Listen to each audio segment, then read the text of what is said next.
Bonsoir, bienvenue dans Face à Face, votre émission quotidienne sur ATV Guyane. Ce soir, nous accueillons Monsieur Pascal Briquet. Bonsoir. Bonsoir, Monsieur Amri. Vous êtes le nouveau secrétaire régional de l'UNSA Éducation. Exactement. Première question, qu'est-ce qui s'est passé avec Madame Raymonde Capet? Vous avez fait un putsch? Pourquoi ce remplacement en cours d'année? Non, rien de tout cela, Monsieur Ambré, je vous rassure. Pour des raisons personnelles, Madame Capet a souhaité prendre un peu plus de recul, ce qui s'entend tout à fait, des raisons pour lesquelles d'ailleurs je ne m'étalerai pas. Mais il faut quand même que la continuité se fasse et d'ailleurs je tire mon chapeau à Madame Capet pour le travail qui a été accompli pendant toutes ces années et qu'elle continue d'accomplir malgré tout en étant en retrait et ce qui s'entend aussi notamment dans la vie d'un militant. Parce que bon, être militant, c'est quelque chose quand même d'assez éprouvant et c'est beaucoup d'abnégation au niveau familial et au niveau personnel aussi. Donc ce qui s'entend qu'à certains moments on peut prendre du recul. Donc c'est une transition sereine. Oui, très sereine. Nous avons reçu ici M. Didier Dorlipo, secrétaire général du SE-UNSA. C'est quoi la différence entre l'UNSA Éducation et le SE-UNSA? Mais la différence, enfin il n'y a pas de différence, je suis tenté de dire, c'est que les choses sont plus simples.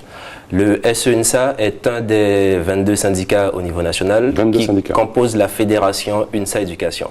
Je dis bien au niveau national. Au niveau local, donc en Guyane, c'est 9 syndicats qui, dans le SE-UNSA, est majoritaire. Donc c'est pour ça que nous voyons souvent, et la confusion s'entend peut être faite avec le SE-UNSA, mais il n'y a pas confusion en la matière. Il y a quoi d'autre comme syndicat au sein de votre fédération? Il y a le syndicat des administratifs qu'on a vu récemment au mois de décembre qui faisait une grève, donc AI-UNSA, le syndicat des chefs d'établissement SNPDEN, les assistantes sociales, les inspecteurs de l'éducation nationale.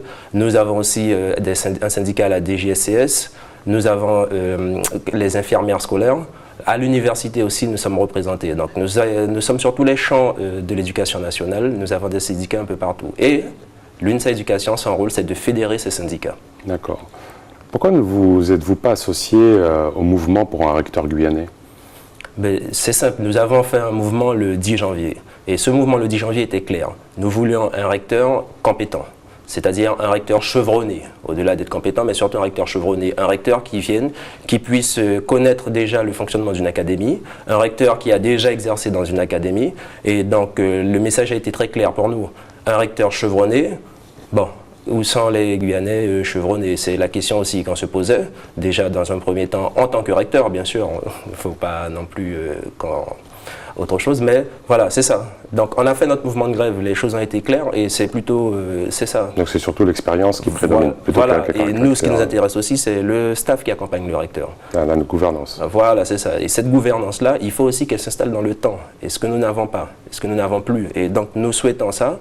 Après 20 ans au niveau du rectorat, 20 ans d'existence du rectorat de l'Académie Guyane, bon, ben maintenant, il faut vraiment qu'on puisse commencer à décliner une éducation de qualité. Alors on entend beaucoup le constat des professeurs, des enseignants, mais est-ce que c'est le même constat sur l'état, on va dire, catastrophique de l'école en Guyane, émanant des chefs d'établissement, émanant des assistantes sociales, émanant des personnels administratifs? C'est un constat partagé?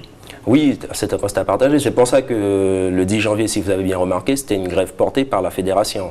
C'est qu'à tous les niveaux de l'éducation nationale, il y a un souci. Je le rappelle, le 13 décembre, les administratifs se sont mis en grève. Et le 10 janvier, c'est l'ensemble de la fédération. Et on le verra encore, la rentrée 2017 s'annonce dure. Parce qu'il y a beaucoup de soucis au niveau des établissements qui sont surpeuplés, en surpopulation, et des établissements qui manquent, etc. Donc, au niveau des administratifs, au niveau des chefs d'établissement, des assistantes sociales aussi qui ont de plus en plus de dossiers à gérer avec pas assez de moyens pour l'ensemble du territoire. Les infirmières scolaires aussi, il en manque. Il n'y a pas de médecine scolaire suffisante ou voire inexistante à certains endroits. Donc c'est un constat à partager et alarmant qui se fait au niveau de l'éducation en Guyane. Vous revendiquez comme particularité d'être un syndicat progressiste. Ça veut dire quoi? Ça veut dire tout simplement qu'on sait s'opposer quand il le faut, nous l'avons déjà démontré, mais nous savons aussi faire les propositions et nous savons aussi avancer quand les choses sont bien, tout simplement, quand les choses sont bien, et nous savons aussi nous appuyer sur des propositions qui vont dans le bon sens pour nous. Il y a un chiffre qui est quand même affolant, 8 étudiants sur 10 abandonnent l'université au cours de leur première année. 80% des étudiants guyanais abandonnent à la fac.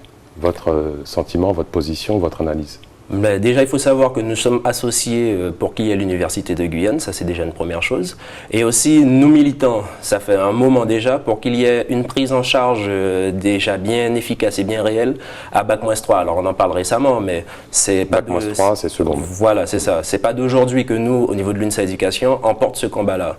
Bac-3 jusqu'à Bac+3. Pourquoi? Déjà Bac-3 pour que les lycéens soient bien, les lycéens soient mieux formés, soient mieux accompagnés, que ça amène des étudiants aussi qui ont un taux d'échec qui soit bien moins au niveau de la première année, parce que c'est là qu'il y a aussi la grande catastrophe. Et après, pour que ces étudiants qui arrivent au Bac+3 alimentent l'ESP.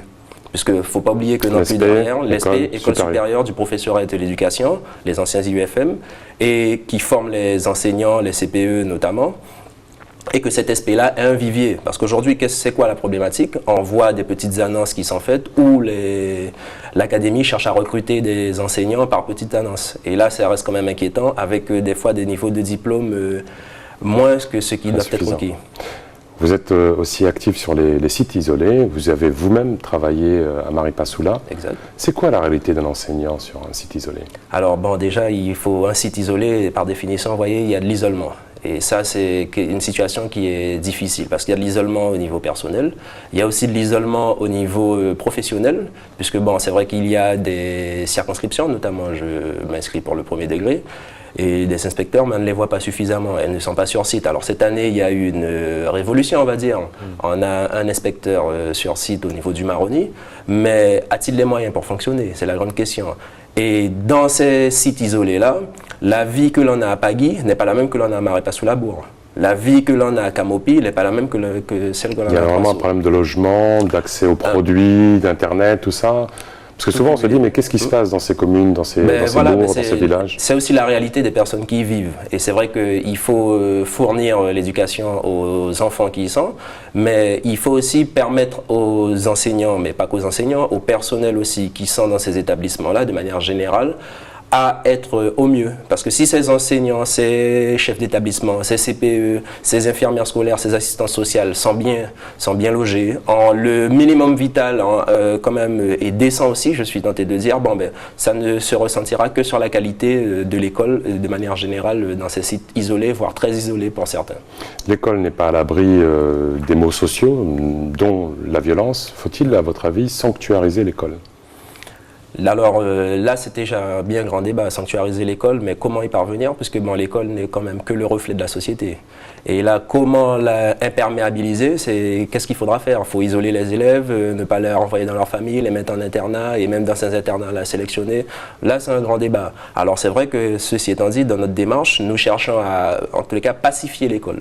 Parce que c'est surtout ça. Il faut que les relations soient pacifiées, soient apaisées, que ce soit de l'enseignant avec son élève, avec les parents d'élèves et avec aussi les autres acteurs institutionnels. Et c'est là aussi tout le problème, parce que l'enseignant n'est pas seul dans sa classe, il a un certain nombre de partenaires qui des fois ne font pas le travail nécessaire ou tout simplement ne peuvent pas le faire.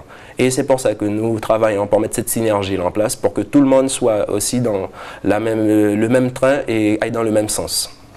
Merci beaucoup Monsieur Pascal Briquet. Merci d'avoir suivi cette émission. Les programmes continuent sur ATV Guyane. À bientôt les amis.